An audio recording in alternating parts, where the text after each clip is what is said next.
Christina was slightly thrown as Gretchen's smile grew even wider. If only she knew about the ecstasy pill Gretchen had for breakfast earlier that morning. How could she be standing here smiling like it was Christmas and as if nothing was out of order in her life? She thought. How do you get accused of murder, toddle off to the grocery store like nothing's wrong, and call out to someone you used to call friend as if you might not be about to spend your life behind bars? What was wrong with this woman that she couldn't see how awkward the situation was? Had she no shame whatsoever? She knew something was amiss with Gretchen, but as she stood staring at her, she wondered if she was in fact innocent and was behaving normally. Then again, she had just lost her mother. How could she be so cheerful a few days after burying her mom? Something was definitely off. Long time no see, Christy. Gretchen finally broke the strained silence.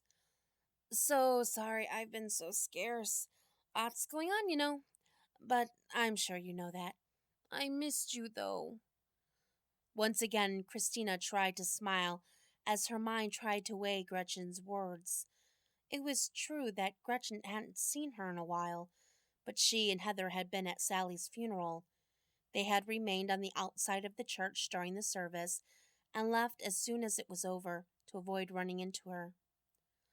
So, are you just gonna stand there staring at me? Aren't we still friends, Christy?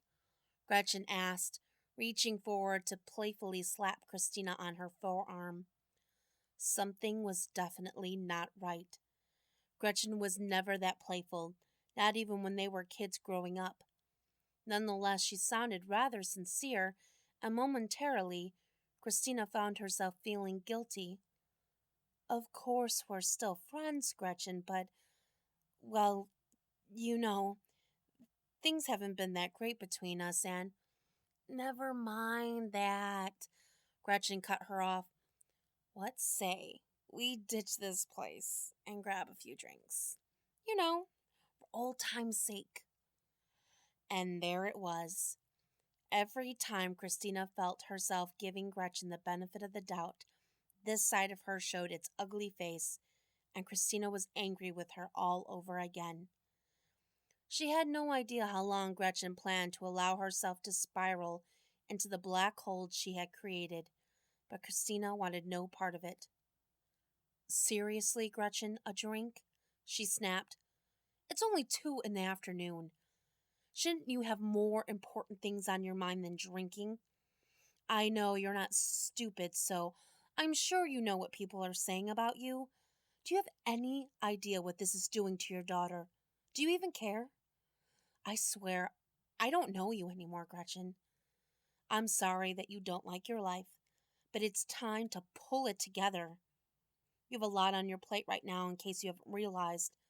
Plus, you have a daughter who needs you, a son and grandchildren too. Maybe you need to start thinking about someone other than yourself before it's too late. I'm sorry, Gretchen, but I really have to finish my shopping. I'll see you later. She turned and started to walk away, but Gretchen stopped her. Gretchen couldn't believe it. It seemed that even her best friend had turned against her. You too, Christina? Really? Gretchen felt her insides clamping up, and a genuine look of hurt smeared her face. Seeing this, Christina was a bit moved, and a part of her wanted to embrace Gretchen and tell her sorry for lashing out at her. But Christina remembered the pain she had heard in Jackie's voice, and of all the times Gretchen had let friends and family down, especially over the last few years. She waved aside her emotions and the wounded look in Gretchen's eyes, and decided that there was no helping Gretchen at this point. She didn't want any help. She wanted a drinking buddy or a partner in crime. It was painful to walk away from her old friend, but Christina had no desire to be either of those things.